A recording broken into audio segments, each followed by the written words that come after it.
El siguiente programa es apto para toda la familia. No contiene escenas de sexo ni violencia. Contiene subtítulos de apoyo.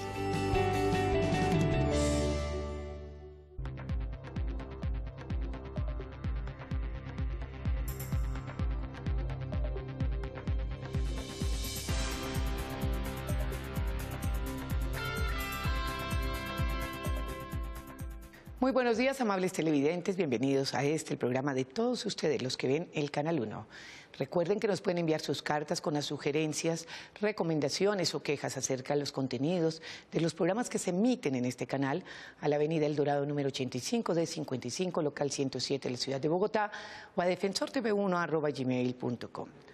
Como todos los sábados, estamos aquí con temas muy especiales y sobre todo con temas de interés para que les sirvan a ustedes tener elementos de análisis cuando ustedes leen las noticias o escuchan las noticias o ven las noticias en nuestra programadora.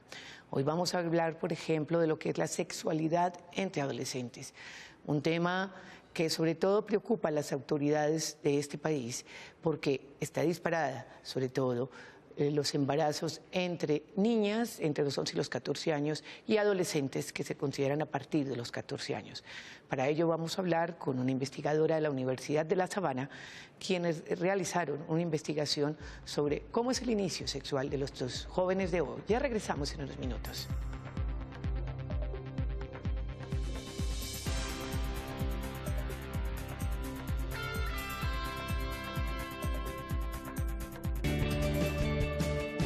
Están viendo Canal 1. Ya regresamos.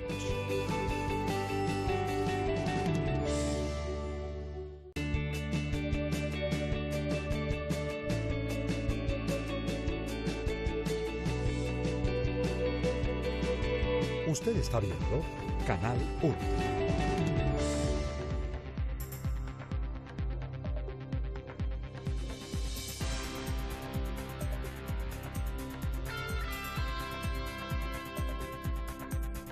Y quien nos va a hablar de todo lo que es sexualidad sobre adolescentes es la doctora Victoria Cabrera, psicóloga de la Universidad de La Sabana e investigadora. Acaban de hacer una investigación muy especial, ¿sí o no? Así es, Patricia. Claro. Buenos días.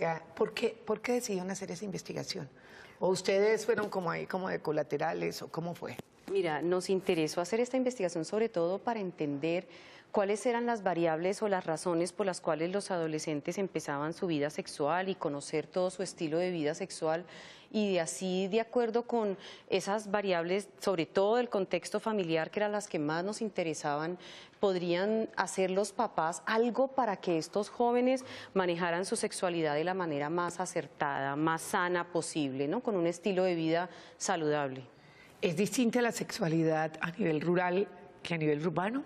Sí, nosotros tuvimos jóvenes de nivel rural, de nivel urbano, sobre todo los contactamos a través de los colegios, exactamente, y podemos ver que pues definitivamente la educación que reciben los jóvenes en estos dos contextos tan distintos que uno podría decir, bueno, pues se parecen en cuanto a que pues todos tienen el mismo currículo educativo desde el punto de vista del Ministerio de Educación, en fin, pero las oportunidades pues son distintas, ¿no? Entonces el llamado estado dentro de las conclusiones estaba que le diéramos las mismas oportunidades educativas a jóvenes de distintos estratos e distintas condiciones sociales, fueran ellos jóvenes hombres o mujeres, en fin, que tuvieran la mayor educación posible para que manejaran adecuadamente su sexualidad. Tal vez lo que uno observa, y es a nivel muy general, es que las clases de educación sexual son un saludo a la bandera, por decir algo.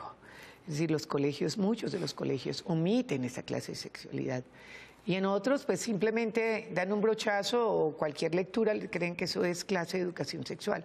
Es una clase sobre la que no hay control, no hay formación. ¿Qué encontraron ustedes? Mira, hubo una pregunta que le hicimos a estos jóvenes. ¿Qué temas te tratan a ti en el colegio en cuanto a sexualidad se refiere?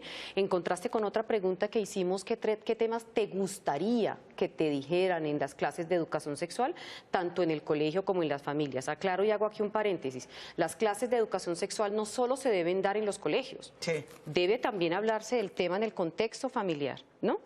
En fin, dentro de las preguntas que contestaban los jóvenes de qué temas les abordan o les tratan en el contexto de la escuela, en el contexto escolar, ellos dicen, nos hablan acerca del sistema reproductor femenino y masculino, acerca de las hormonas, acerca de las relaciones sexuales, y después, como segundo, cuarto, décimo tema, decían cómo enamorarse, cómo sé yo si estoy enamorada o no, o enamorado, cómo conquistar a una niña, cómo conquistar a un muchacho, en fin, esos temas estaban secundarios dentro del listado que ellos incluían.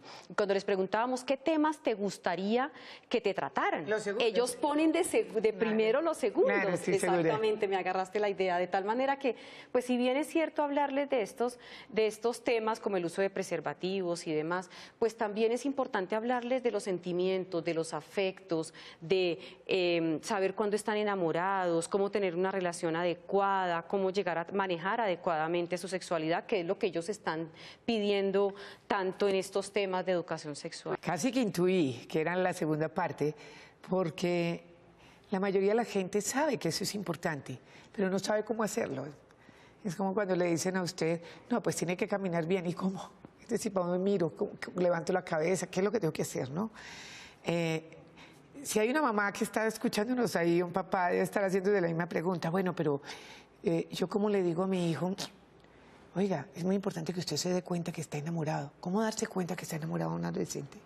¿Qué le sugieres? Mira, primero que todo hay que resaltar que tienen papás. Esa mamá ya hace un valor protagónico para ese hijo y tiene papás, ¿no? O sea, si su hijo cuenta con usted y usted cuenta con su hijo, eso es maravilloso.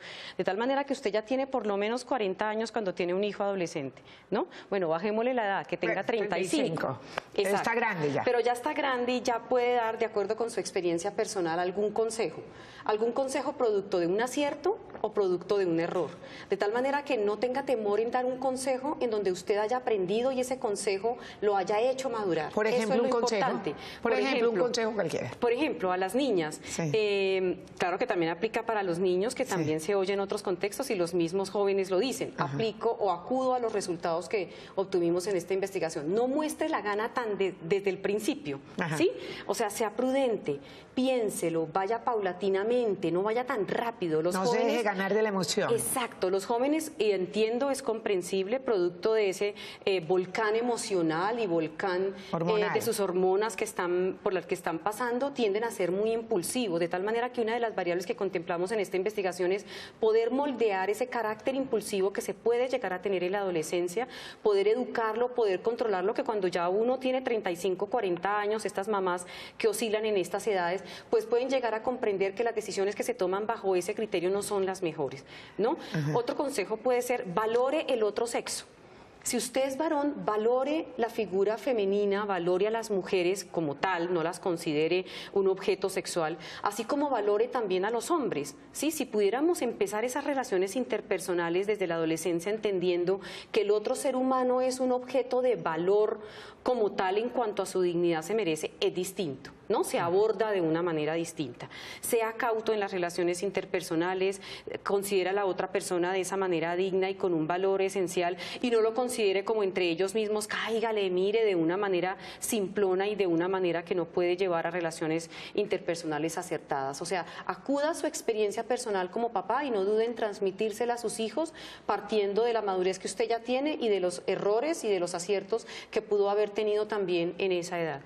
La frustración, ¿cómo manejar la frustración de un adolescente? Sí, es porque difícil. Es difícil y cada vez más vemos como adolescentes hasta se suicidan, ¿no? Se suicidan muy fácil por este tipo de frustración.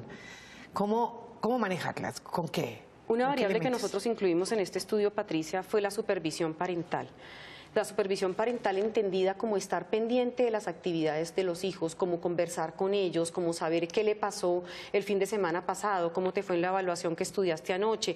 Es decir, estar pendiente de los hijos y conversar con ellos, a veces más, otras veces menos, no siempre están dispuestos. Las niñas hablan más definitivamente que los varones, pero estar pendiente de los hijos ayuda a que la mamá dé un buen consejo, ponga un límite, nunca les dé miedo poner un límite, eso forma parte de la supervisión parental. Los jóvenes dicen, dicen, nos gusta que los papás nos pongan límites, nos digan no. Claro, eso los frustra en determinado momento, pero cuando es un no con criterio, cuando es un no argumentado, no por producto de un capricho del papá, ellos también lo reclaman, Claro. ¿no? Y los educan. Y decirle, ¿no? Es decir, no te puedes quedar hasta las 5 de la mañana en casa de tu novia, no sé, sino que tienes que medir. Exacto, con un argumento detrás. A veces los papás, porque se desesperan y los jóvenes exigen argumentos, dicen porque sí, porque no, porque yo lo digo, porque así lo hice con tu hermano mayor, porque así me criaron a mí, en fin, una cantidad de argumentos que no tienen un sustento, pero en la medida en que se dé la razón, como es que te puede hacer daño, como que quiero protegerte, como que quiero darte progresivamente la autonomía que tú debes llegar a tener, claro que la vas a tener, pero tiene que ser progresivo en la medida en que tú vas demostrando progresivamente que estás manejando la situación con tus amigos, con tu novia, con las fiestas, con el trago, que fue otra condición que analizamos, que estudiamos en la investigación, pues en esa misma medida tú te vas ganando la libertad y la autonomía que también nosotros como papás queremos darte. En la investigación sería interesante saber si ustedes encontraron que se ha disminuido la edad de acercamiento sexual entre jóvenes.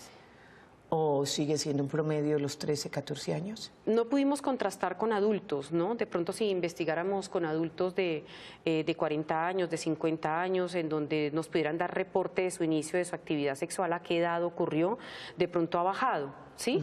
Pero estos jóvenes nos dijeron, los jóvenes varones, el inicio de su actividad sexual, lo que nos reportaron en el estudio está alrededor de los 12 años. ¿12 años? Sí, en contraste con las mujeres que está alrededor de los 14 años, ¿no? O sea, las niñas se demoran un poco más. Sí, se demoran más, sobre todo que en las niñas influye menos la presión de las amigas que en los varones. En los varones influye más la presión de los amigos porque se inicia su actividad sexual. Esa es otra forma interesante, ¿no? Saber, y otro de los elementos que los papás deben saber es cómo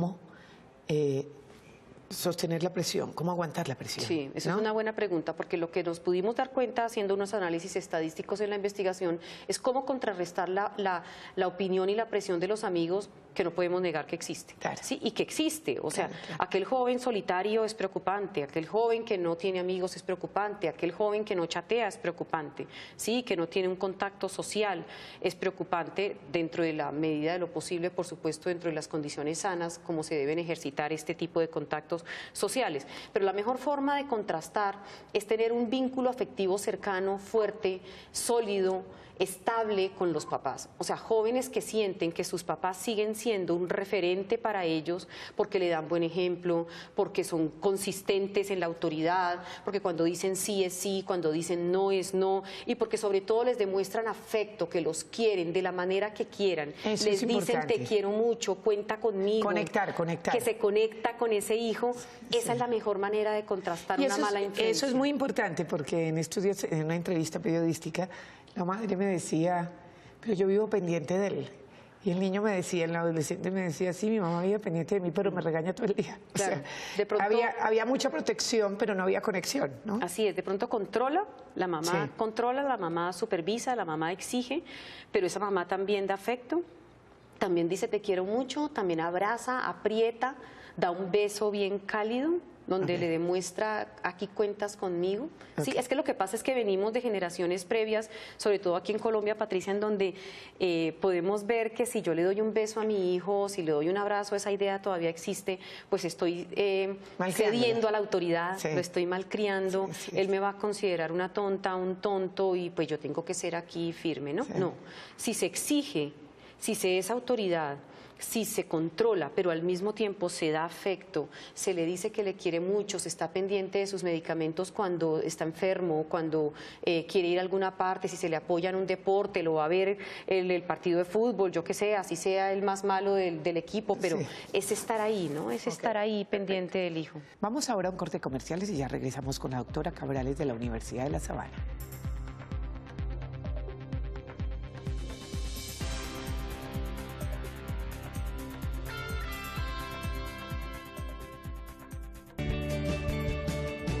Están viendo Canal 1. Ya regresamos.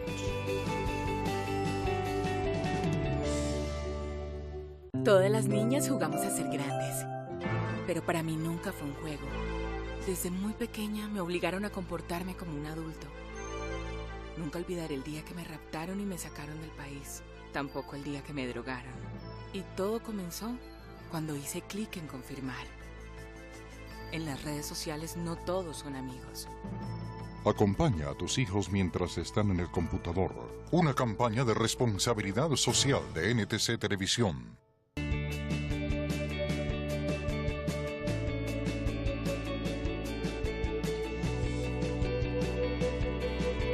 Usted está viendo Canal 1.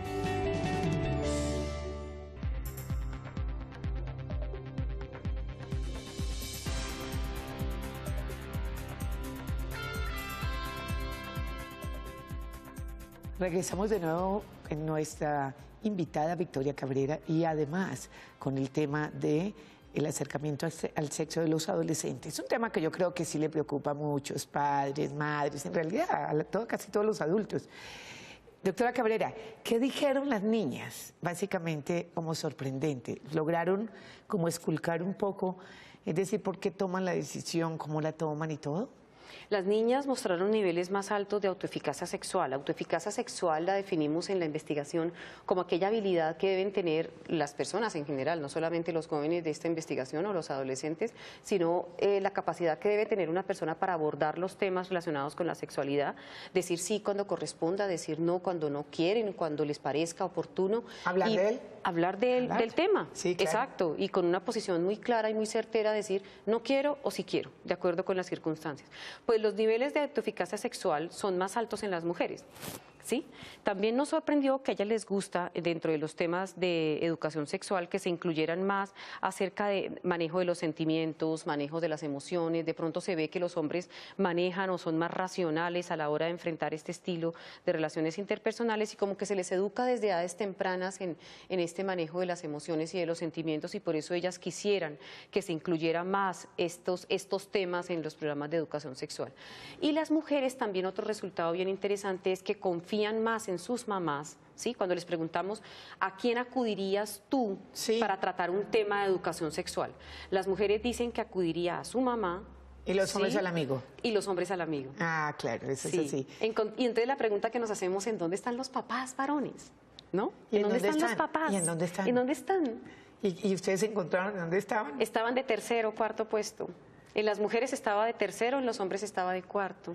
¿Y los niños qué decían de los papás? Que querían que sus papás fueran un referente para poder acudir a ellos y hablar sobre un tema que les inquieta en cuanto a la educación de su sexualidad, ¿no? Quisieran que sus papás estuvieran ahí. Ellos también incluyen dentro de ese listado a sus mamás. Están de primero los amigos, como tú lo decías, de segundo sus mamás, y los papás estaban de cuarto. Algo que me interesó mucho de la investigación que hicieron en La Sabana fue que el médico contó que de 2 de cada 10 adolescentes ya son mamás en Colombia. Eso es altísimo. Es alto. Es altísimo. Yo quería preguntarle si una consecuencia casi lógica de este acercamiento temprano a la sexualidad es el embarazo temprano también. Sí, claro, y por eso la inquietud de nosotros en el Instituto de la Familia de la Universidad, que queríamos comprender inicialmente las variables familiares, es decir, nos interesa saber qué deben hacer papás y mamás para posponer lo que más se pueda, porque la literatura dice que entre más se posponga el inicio de la actividad sexual es más saludable, así como reducir el consumo de alcohol, así como hacer deporte, también son indicadores de una vida saludable. Perfecto. ¿Y qué deben hacer?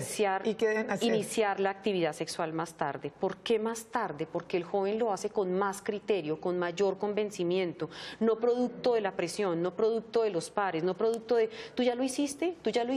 No, me voy a quedar atrás, sino producto de que encontré una pareja que me convence, encontré una pareja estable, encontré una pareja que se acopla a mis características, que veo que está en la misma sintonía mía, que no es producto de una situación pasajera e inesperada, sino producto de una decisión. Entonces eso ocurre sobre todo cuando ya las hormonas se han calmado, se han aprendido a regular, a controlar, y ocurre producto de una decisión consciente. Casi siempre es una decisión de ella de tenerlo, o es una equivocación, o es porque no conocían planificación familiar. ¿Qué encontraron? Producto del azar, producto de la presión, producto de no quedarme atrás, de esas creencias asociadas con el inicio de la actividad sexual.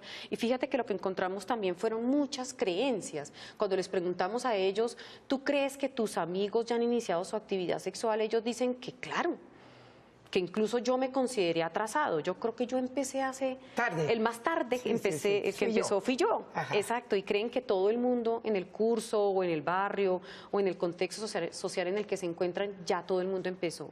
Y el último fui yo. Y no, cuando vamos a investigar, por eso la investigación lo hicimos uno a uno, no lo hicimos en masa, porque cuando tú preguntas en masa, en investigación es distinto, ¿no? Todos alzan la mano, todos dicen que sí, se aprueban mutuamente. En cambio, cuando tú preguntas uno a uno, el manejo es distinto, la respuesta es más fiable, ¿no? Sí. Y ellos conocen, por ejemplo, la posibilidad de un embarazo. Es decir, la consideran, no es que no la conozcan, sí la conocen, desde luego, sino la consideran como una posibilidad grande o no. Sí, la consideran, pero mira, yo soy partidaria también, o soy de la idea que los jóvenes, en general, estos adolescentes se consideran infalibles, es decir, no fallan, inmortales, un adolescente no cree que vaya a morir, e infértiles. Sí. Los jóvenes se consideran infértiles, ellos, eso le pasa a todo el mundo, la primera vez no pasa, menos a mí, y eso la primera vez menos, ¿no?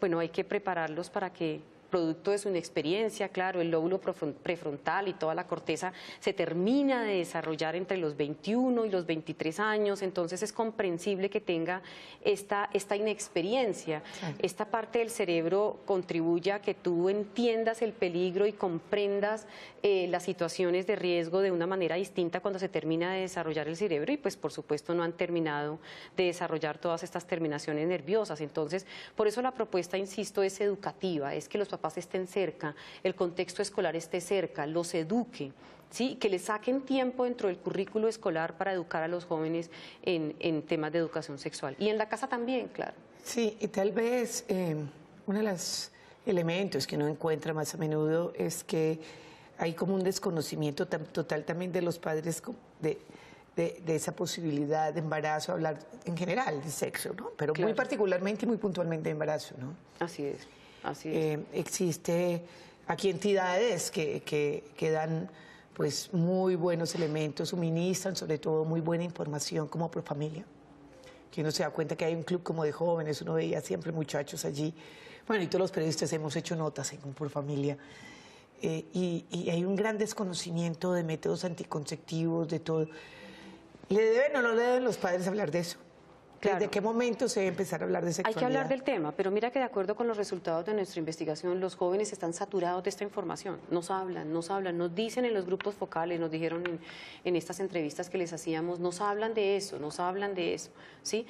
El asunto está en que ellos reclaman también que les hablen de otros temas, de cómo hacer con una niña, de cómo manejar nuestros sentimientos, de cómo saber si estoy enamorado, de cómo regular esta cantidad de emociones revueltas que tengo, cómo hacer. Ahora, este trabajo y tratar estos temas es más dispendioso, es de más preparación, es más lento a yo decir toma un condón o toma estas pastillas, eso es rápido, eso es rápido, pero educar toda la vida será más difícil, Patricia, y es un reto de los papás educar viendo que ellos, sobre todo lo que más nos sorprende es que ellos mismos lo reclaman. Es que como decía alguien en estos días, para eso no existe manual, ni nos prepararon tampoco. Es decir, existe manual, si usted compra cualquier elemento, trae manual, pero ser padres, nada, ¿no? Y dentro de las consideraciones que encontramos en este estudio, en términos de lo que tú dices, que no existe manual, pues está la propuesta de supervisen a sus hijos, exprésenles afecto, estén pendientes de sus actividades, sea autoridad en su casa. También los jóvenes que inician más tarde su actividad sexual son aquellos en donde cuentan con una figura de autoridad, al menos una figura de autoridad en su casa, clara, consistente, que le ponga límites y a su vez que le dé mucho afecto, ¿no? ¿Encontraron madres adolescentes o no en la investigación? No preguntamos sobre todo por embarazo, sino como por el inicio de la actividad sexual, consumo de sustancias tóxicas, ejercicio, demás, sobre todo por ese estilo de situaciones, y les preguntamos también por sus variables personales, lo de la autoeficacia que hablaba hace un rato, pero también sobre la funcionalidad familiar, cómo se manejan los conflictos en la familia, la supervisión de los papás, con quién vives, de tal manera que pues esas fueron las variables. Eso me parece importante. Hace algún tiempo, me acuerdo en la alcaldía, el doctor Mocus decía que había que volverse a que los colegios tuviesen solo una jornada. Había varios argumentos, pero uno de los argumentos era ese, que cuando los colegios cambiaron a 2 jornadas, muchos adolescentes se quedaban a las 12 del día solitos, mientras los papás trabajaban y que eso disparó pues el acercamiento sexual más temprano, los embarazos. Sí, creo que Claro, sí. es el no estar supervisando, ¿sí? Sin ser inundantes, no quiero que se me haya tergiversado, pero los papás supervisan siempre. O sea, si tú tienes papás, todavía te están supervisando. Una mamá que tiene 30 años y que está por tener su bebé, todavía está supervisando. Una mamá que tiene 80 años y tiene un hijo de 55, está supervisando. O sea, es una actividad que cambia, por supuesto, la supervisión. Ya no se le va a preguntar, ¿comiste? ¿Fuiste al baño? Sino que se supervisa cuándo tienes el bebé y cómo estás con tu esposa, en fin. Pero es una manera de estar vinculados con los hijos, estar pendientes de los hijos que facilita las relaciones familiares. Como psicóloga, ¿cuál sería como una edad óptima para un acercamiento sexual? Yo no diría una edad, Patricia, diría es difícil decir una edad. Depende de la madurez. Depende de la madurez, depende del criterio personal, depende de si cuando tomes esa decisión no es por producto de la presión de la pareja, ni producto de la presión de los demás, ni por cómo resulta la pinta, perdónenme la expresión, pero quisiera tener un hijo producto de cómo funciona la pinta. Son ideas y creencias culturales que todavía existen en Colombia, o producto de a ver si soy realmente un varón o si soy realmente una mujer, a ver cómo se siente. No, esas creencias no son las válidas. Las creencias son exactamente cuando ya te sientas preparado, producto de una decisión personal, de tu criterio personal y de saber manejar la situación y de no salir perjudicada tampoco la otra persona. Ok, una pregunta que se deriva de la respuesta anterior es, los hijos de padres que más supervisan, ¿son los que más se demoran o no? Sí. Lo encontramos en la investigación. Los papás que más supervisan son los hijos que más posponen su actividad sexual. Eso no quiere decir los más bravos. No. Ni los que no dejan salir los niños, los que están pendientes. No, ni los que los mantienen en la casa, ni los que se sienten orgullosos de que mi hijo no sale con amigos. Sí. No, insisto, como lo dije en un principio, aquel joven, aquel adolescente que no tiene una vida social funcionando. ¿También está mal? Sí, también está mal. O sea, ese joven también es preocupante. No, mi hijo tiene 15, 16, 18 años y no sale nunca, no.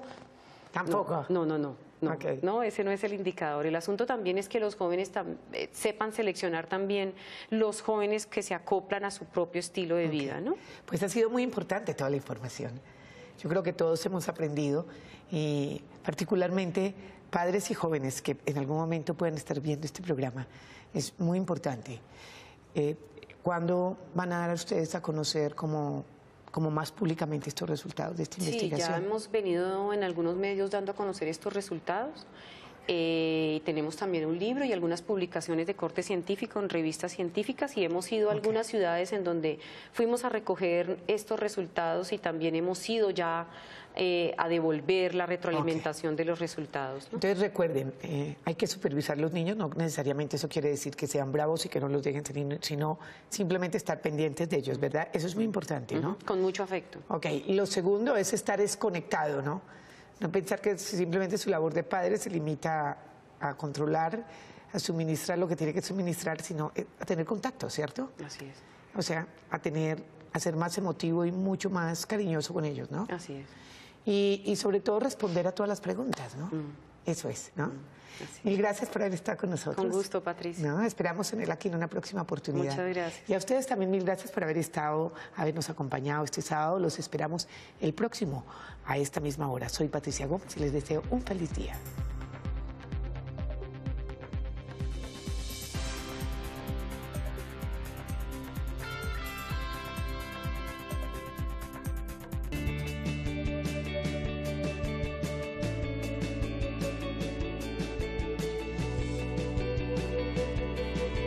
Usted está viendo Canal 1.